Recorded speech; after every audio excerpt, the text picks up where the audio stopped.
बिस्मिल्लाहिर्रहमानिर्रहीम, अस्सलाम वालेकुम। जी तो दोस्तों, बेस्ट क्वालिटी का लहसुन जो पाकिस्तान में काश्त किया जा रहा है वो है NARC G1 गार्लिक, जिसे काश्त करने से किसान लहसुन की काफ़ी ज़्यादा पैदावार हासिल कर सकता है।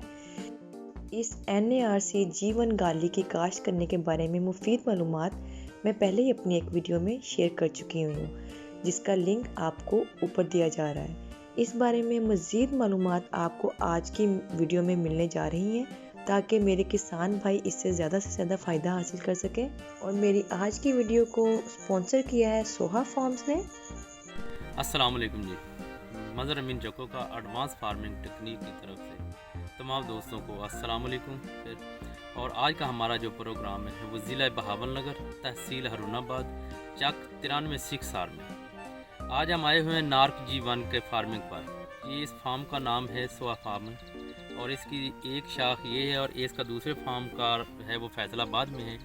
उसके बारे में हम तकरीबन उनके जो मैनेजर साहब हैं सोहा फार्म के, उनसे पूछेंगे। तारिक भाई पहले अपना तारफ़ करा दें। जी अस्सलाम वालेकुम, मेरा नाम है राव मोहम्मद तारिक और मैं सोहा फार्म पे एज अ प्रोडक्शन मैनेजर काम कर रहा हूँ। जी तारिक भाई G1 का तारफ़ करा दें, बाकी वीडियो आगे की तरफ चलते। जी तो ये नार्क G1 जो है हमारे इस्लामाबाद का सेंटर है NARC यानी कि नेशनल एग्रीकल्चर रिसर्च सेंटर, जो उन्होंने इसको बनाया है नार्क G1 को। जी ये नार्क G1 है। जी नार्क G1 जो आज से तकरीबन कोई 4-5 साल के पहले की ये वैरायटी है। ये मुल्क में इस वक्त जो चल रही है तो तमाम वैरायटी से लहसुन के मामले में, गार्लिक के मामले में इसका नाम G1 रखा गया, इसलिए कि उनसे ये एक मुनफरद है, पहले नंबर पर है। और इसकी प्रोडक्शन जो है वो भी हम आपको बताएंगे। ये इस्लामाबाद एक इदारा है, उन्होंने ये नार्क G1 NARC G1 के नाम पर उन्होंने ये निकाली है। आज हम इस फार्म पे आए हैं तो हम आपको दिखाएंगे इसके लगाने का तरीका, इसकी पैदावार, इसको खुराक किस तरीके देनी है और बेड पर लगाना है या फ्लैट ज़मीन पर लगाना है। उसके मामले में मैं तकरीबन तारिक साहब से फिर दोबारा पूछता हूँ कि आप तारिक साहब पहले ये बता दें कि इसके लगाने का तरीका क्या है, बेड पर लगाएं या फ्लैट ज़मीन पर। सबसे पहले तो इसकी ज़मीन की तैयारी का मसला है। जी। तो इसकी ज़मीन की तैयारी के लिए आपने सबसे पहले जो फार्म मनीयोर होता है, यानी कि जो गोबर वगैरह खादें होती हैं, वो डालनी है आपने ज़मीन के ऊपर। यानी कि गोबर जो है ना, रूढ़ी है सी, जिसको पंजाबी में आली कहा जाता है। ये चक्कों में, ये गांव में से मिल जाती है। वो मैक्सिमम ज़्यादा से ज़्यादा 5 ट्राली 10 ट्राली हम डाल सकते हैं। ज़्यादा से ज़्यादा 8 ट्राली डाल सकते हैं आप, कम से कम 6 ट्राली। और कितने वक्फे से, इसके लगाने से पहले कितने वक्फे से पहले, 1 माह 2 माह पहले डालनी चाहिए? तकरीबन 1.5 माह पहले। 1.5 माह पहले डालनी चाहिए। ठीक है जी। इसके लिए तैयारी में ज़मीन का बहुत लाएमल शामिल है। ज़मीन, हाँ जी, नार्क G1 लगाने के लिए सबसे पहले ज़मीन की तैयारी है, जो तारिक साहब बता रहे हैं कि बहुत अहम मसला है। इसकी तैयारी का सबसे ज़्यादा आसान हल यही है कि वो कहते हैं कि हम इसको पहले गोबर डालें 1.5 माह पहले। अगर ना 1.5 माह हो सके तो 10 दिन 15 दिन 20 दिन पहले ज़रूर डालना चाहिए सी। ये ना हो कि उन्होंने कह दिया 1.5 माह पहले तो आप डालें ना। गोबर डालेंगे ज़मीन नरम होगी। और इसके बाद आपने खेत में हल चलाना है, ये रोटावेटर चला लें, डिस्क प्लो भी चला सकते हैं आप इसमें। वो आपकी ज़मीन के ऊपर डिपेंड करता है कि आपने कैसे ज़मीन का वो है। आप सबसे पहले तो डिस्क प्लो चलाएं आप इसके ऊपर, फिर रोड़ी डाल लें, फिर आपने इसको लेज़र करना है। मेन जो चीज़ है ना, पानी, इसको पानी की ज़रूरत कम से कम पड़ती है। अच्छा, क्योंकि पानी इसके लिए ऐसे है जैसे जहर हो, इसको पानी बहुत कम लगता है, वजह ये है। लिहाजा इसलिए आप कह रहे हैं कि पानी बहुत कम लगता है, इसीलिए आपने बेडों पर लगाया? जी, बेडों पर लगाने का यही मकसद है। सिर्फ सीपेज चाहिए? जी, सीपेज चाहिए। सीपेज इसको चाहिए, इसको पानी नहीं चाहिए। जी, सीपेज चाहिए इसको। जी सर। इसको आपने फिर लेज़र होगी ज़मीन तो आपका पानी बराबर जाएगा, क्योंकि कहीं पे ज़्यादा चला गया, कहीं पे थोड़ा चला गया, वहाँ पर आपके पौधे के मरने के खतरा ज़्यादा बढ़ जाते हैं। इस वजह से फिर आप उसको लेज़र लाजमी करवाएं। ये सोहा फार्म का ये एक हिस्सा है जहाँ से हम आज खड़े हैं सी। तो ये तारिक साहब हैं, ये इनके हैंड ओवर है, ये एज ए मैनेजर काम कर रहे हैं सी, एग्रीकल्चर इन्होंने किया हुआ है। और तो इसके जो ऑनर हैं सी वो रहील साहब हैं। वो उनके ये दो जगहों पर उनका फार्म है। एक जगह पे हम यहाँ आए हुए हैं हरुनाबाद में, दूसरा इंशाल्लाह हम फैसलाबाद में जाएंगे। तो इन्होंने काफ़ी सारा G1 जो गार्लिक है वो कोई काश्त किया हुआ है सी। तमाम दोस्तों से है, जब उन्होंने लेना हो, उन्होंने ख़रीद करनी हो तो वो उनसे रब्ता कर सकेंगे, नंबर दिया जाएगा। अच्छा, ये इसके जब हम लगा देते हैं उसके बाद कितने दिन बाद जर्मिनेशन हो जाती है? इसकी जो टाइम है सोइंग का वो तो है सितंबर से स्टार्ट हो जाता है, क्योंकि हमारे जो आज़ाद कश्मीर वाले एरियाज़ हैं उनमें मौसम के लिहाज से इसके लिए जो मौसम देखा जाएगा वो 30 डिग्री से 35 डिग्री के दरमियान आपका मौसम होना चाहिए। 30-35 डिग्री जी, थी, यानी कि इसके ये तो दरमियान 30 होना अच्छा चाहिए। इसके दरमियान। जी जी मकसद ये है कि सितंबर के महीने से शुरू हो जाता जी, है। सितंबर के महीने से इसकी काश्त शुरू हो जाती है सब लेसन। अगर अक्टूबर में कर लें तो फिर अक्टूबर में कर लें तो कोई मसला नहीं, क्योंकि हमारे एरिया जनूबी पंजाब में मौसम गर्म होता है, तो जी। फिर इस मौसम में हम अगर जनूबी पंजाब में लगाना हो तो आपके लिए अक्टूबर बेस्ट है, वहाँ जी। उस वक्त इसका टेम्परेचर लो होता है इसी।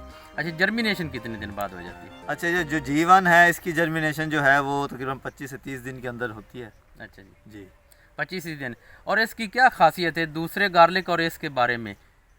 इसकी जो खासियत है ना, अगर आपका सीड 50% भी ख़राब हो गया ना तो वो भी आपकी जर्मिनेट करेगा। 50% से मुराद है कि यानी आधी आधा की तुरी आधी खराब हो जाए। हाँ, आधी तुरी अगर आपकी ख़राब हो गई है हाँ जी, तो वो आपको जर्मिनेट करेगा, वो आपको ये नहीं कि ख़राब हो गया। ये तो होगी जर्मिनेशन के मामले में। और इसके बाद इसकी है प्रोडक्ट। पहले आप खाद का मामला बता दें, कितनी खाद देनी चाहिए? जो खाद का मामला आ जाता है उसमें आप इसको सबसे पहले जो आपने डालना है 2 बैग DAP के और 1 बैग डालना है पोटाश का। वो आप पे भी डिपेंड करता है कि आपकी ज़मीन क्या चीज़ की ज़रूरत है, क्योंकि आप सबसे पहले ज़मीन का टेस्ट भी करवाएंगे, पानी का टेस्ट भी करवाएंगे अपनी इसका ज़मीन का। इससे हमें पता चल जाता है कि हमारी ज़मीन को किस चीज़ की खादों की ज़रूरत है और किस चीज़ की नहीं ज़रूरत। ये खादें पहले डालनी चाहिए खेलियाँ निकालने से या बाद में डाल सकते हैं? खेलियाँ बेड बनाने से पहले ही डालनी है। अगर बाद में डाल लें तो क्या फ़र्क है? नहीं, बाद में ज़ाया करने वाली बात है तो फिर वो सही मिक्स नहीं होगी। अच्छा, सही मिक्स नहीं। जी। अगर हम उसको ड्रम के जरिए फ्लड कर देंगे तो हाँ, फिर फिर ठीक है। फिर ठीक है। अगर फ्लड कर सकते हैं आप इजीली तो फिर फ्लड कर दें आप। हाँ जी, खादों के मामले में तारिक साहब बता रहे थे कि 2 थैले DAP, 1 थैला पोटाश का, और इसके अलावा इसको बाकी स्प्रे हैं जो खुराक वाले हैं। फंजीसाइड इसको आती है? जी, फंजीसाइड आती है लेकिन बहुत कम, ना होने के बराबर है। फंजीसाइड वो कह रहे हैं कि बहुत कम आती है ज़रूरी है, क्योंकि खुद ही फंजीसाइड इसकी बीमारियाँ बहुत कम आती हैं। हाँ जी, इसके बाद ये किस महीने में, कितने महीने की ये फसल है? ये तकरीबन 6 से 7 महीने की फसल है। 6 से 7 महीने, तो 1 महीने का फ़र्क पड़ गया ना। जी। आप एग्जैक्ट बता दें, अगर सितंबर में लगाएंगे तो ये किस महीने में इसकी बर्दाश्त होगी? अगर इसको अक्टूबर में, हमारा एरिया क्योंकि गर्म है तो इसमें अक्टूबर में लगाएंगे तो तकरीबन मई के फर्स्ट वीक में ये हार्वेस्ट अच्छा कर जी, लेंगे हम इसको। अक्टूबर में, यानी 10वें महीने में लगाएं जी। तो 5वें महीने में जी। इसकी बर्दाश्त हो जाती जी, है। बर्दाश्त। और इसके बर्दाश्त करने का कैसे पता चलेगा कि ये पक कर तैयार हो गई है? एंड पे खुश्क होना शुरू, बुकें वगैरह इसकी खुश्क होना शुरू हो जाएंगी। अच्छा, लेकिन एंड पे आपने ख्याल करना है कि आपने इसको पानी लगा कर नहीं उखाड़ना। पानी लगाकर नहीं उखाड़ना। जी, इसका- खुश्क ज़मीन से जी। कैसे उखाड़ा जाएगा? खुश्क ज़मीन से आप वट्टों पे काश्त करेंगे तो आपके लिए आसानी होगी, क्योंकि वो कसी वगैरह से और लेबर लगा के बंदा उसको कर अच्छा, सकता कस्सी वगैरह से ये है। उखाड़ा क्योंकि जा सकता है? इसको इस पे बेड पे लगाने का मकसद भी यही है कि आप इसको आसानी से आप इसको ना हार्वेस्ट कर लें बाद में निकालने के लिए। अच्छा, इसके दरमियान में एक भूख निकलती है, जी तो जी। वो नुकसानदेह नहीं होती? नहीं, वो नुकसानदेह नहीं होती। जिस भूख पर निकल- फूल बनता है ऐसी? जी जी, वो फूल बनता है ना, उसके नीचे आप एक स्टेम पे ना, इसके तने के ऊपर भी एक बीज नुमा निकलता है पौधा। जी जी। अगर आप उसको नहीं तोड़ेंगे तो वो नीचे से बल्ब पूरा बन जाएगा, तूरियां की शक्ल नहीं अख्तियार करेगा। अच्छा, पूरा जी। बल्ब बन जाएगा। हाँ जी। ये जो अक्सर बल्ब बने होते हैं ये उसी की वजह हाँ जी, होती उसी की वजह से तो होती उसको है। किस स्टेज पे तोड़ना चाहिए? 2 इंच का हो जाए तोड़ दें, या 1 इंच पर ही उसको तोड़ दें? नहीं, वो तकरीबन दूसरे से तीसरे महीने में जब बल्ब नीचे साइज बड़ा होना शुरू हो जाता है तब वो होती है। यानी कि वो मार्च में, जनवरी तकरीबन, मार्च में वो फरवरी मार्च में। फरवरी मार्च जी, में जी। फरवरी मार्च में वो बनता है। क्योंकि इसके नीचे बल्ब बड़ा होना शुरू हो जाता है अच्छा, time। उस वक्त होता है। जी जी यानी कि जब ये कर रहा है, जर्मिनेशन होगी, ये नवंबर आ गया, दिसंबर आ गया, जनवरी आ गई, जी जी उस वक्त तक वो नहीं निकलेगा? जी जी, स्टैम्प के ऊपर आता है ये। ऐसे जैसे हम सोचते हैं कि भाई एक और बीज इधर से बन रहा है, जी जी। बीज का जी, जी। हम लोग तो करते हैं कि भाई चलो बीज बन गया एक और, लेकिन वो आपके लिए नुकसान देगा, फिर आपका बल्ब एक ही रह जाएगा वो। अच्छा, बल्ब एक ही जी। रहेगा। अच्छा, क्या इस पर कोई सुंडी को वगैरह का भी अटैक होता है? नहीं, कम होता है, इतना ज़्यादा कम नहीं होता है। होता। अच्छा, जब इसको हमने उखाड़ना है, इसको कस्सी से जरिए से या किसी चीज़ से उखाड़ कर, जी जी। तो इसका स्टोरेज का क्या तरीका है, कैसे रखें हम? इसके स्टोरेज के लिए आपने एक तो सायादार जगह हो, हवादार हो। हवादार हो? जी, खुली सायादार जगह भी हो? जी। चाहे खुली जगह हो? नहीं, खुली ना हो, हवादार हो, यानी कि आप इसको फार्म वगैरह कोई हवादार से मुराद है कि कोई बरामदा टाइप बनाया जाए, कमरा बनाया जाए और उसको हवा, उसको जाली लगाई जाए। जाली वगैरह लगा दी जाए। तो इसके अभी तक कोई अपना कोल्ड स्टोरेज नहीं बने थी जहाँ ये नहीं, हो कोल्ड स्टोरेज इसको सेम, यानी कि इसको हम नमी में नहीं रख सकते। अच्छा, नमी में नहीं रख हाँ, सकते। नमी इसके लिए यानी मुश्किल कि है। पूरे पाकिस्तान में अभी तक गार्लिक को सेव करने का तरीका कोल्ड स्टोरेज का नहीं है। जी, जी। ये अपने ही घर में हम कच्चा बरामदा बनाए चाहे पक्का बनाए, कच्चा उसमें जाली पक्का लगा जो- दें, जी। हवा की क्रॉसिंग होती हवा रहे, की क्रॉसिंग हो, लेकिन सूरज धूप ना की पड़े। धूप, सूरज की रोशनी धूप ना ना पड़े पड़े, थी। लेकिन जब आपने इसको हार्वेस्ट बिजली करना का है तो- बल्ब जला सकते हैं? हाँ वो जरूरत पड़े तो, वरना नहीं है जरूरत। पंखा हम इसके हाँ ऊपर पंखा चला सकते हैं। पंखा चलता रहे, पंखा चलता 24 घंटे चलता रहे। नहीं, अगर मौसम ठीक है तो अपना चलाएं। अच्छा मौसम ठीक हो तो फिर नहीं चलाना चाहिए। इसको बल्ब से अलग करके ना रखे तो बेहतर है। अच्छा बल्ब से अलग ना रखें थी, वो उसके साथ जो है इसका तना इसके साथ ही खड़ा रहे। हाँ जी, हाँ जी। अच्छा जी, और उसके अलावा इसकी कितनी, अच्छा जिस वक्त रख दिया और कितने अरसे के बाद अगर ये खुश्क हो जाता है तो हम तना अलग कर सकते हैं? नहीं, अगर आपने सेल करना है तो तने निकाल के कर दें, लेकिन अगर आपने इसको बीज के तौर पर सेव करना है तो फिर आप तने समेत ही करें इसको। अच्छा तने समेत ही इसको क्योंकि खराब हो जाएगा। अच्छा तो जिस वक्त हम इसकी बर्दाश्त करेंगे, अगर पूरा एकड़ है, जी पूरा एकड़ है, उसमें पूरी खुराक दी हुई है हमने, उसको खाद और पानी हर चीज़ है, तो ये कितनी मतवक्को है आमदनी इसकी? जी इसकी जो आमदन मतवक्के है वो है तकरीबन 230 से 250 मन। 230 से 50 मन। ये उस वक्त बर्दाश्त के वक्त है या खुश्क की है? नहीं, खुश्क की बात कर रहा हूँ। खुश्क ये बर्दाश्त के वक्त तो ये तकरीबन होगी 450 या 400 के करीब। 400। तो आपने पिछले साल कितनी इसकी आमदनी ली है पर एकड़? मेरी जो पिछले साल थी वो 210 मन थी। 210 मन जी खुश्क की? जी खुश्क की। तो आपने पहले बीज खरीदा था, थोड़ा खरीदा था या पूरा एकड़? NRC से मैंने बीज खरीदा था। अच्छा खुद खरीद कर लगाया था। क्या रेट मिला था? वो गवर्नमेंट का रेट था 500 रुपये। 500 रुपये। जी जी। अच्छा इस तारक साहब बता रहे हैं कि हमने पिछली दफ़ा 1 एकड़ से 210 मन खुश्क ये लहसुन हासिल किया है। तो इस दफ़ा उनका लगा हुआ है काफ़ी सारा है, तकरीबन दूसरे फार्म पे जाएंगे तो पता चलेगा 10 एकड़ या 12 एकड़ जीवानिनों का है इसी। तो जिन भाइयों को इसकी ज़रूरत हो, ख़रीदना चाहें, चाहे टोकन के ज़रिए ख़रीदना चाहें तो उनसे रब्ता कर लें। नंबर होगा उनका दिया होगा रहील साहब का, और बाद में हो तो उनसे रब्ते में रहें। जिस वक्त चाहें आप उनसे ख़रीद सकते हैं। तो रेट तो वक्ती होगा, जो भी होगा उनसे पूछे, उनसे होगा।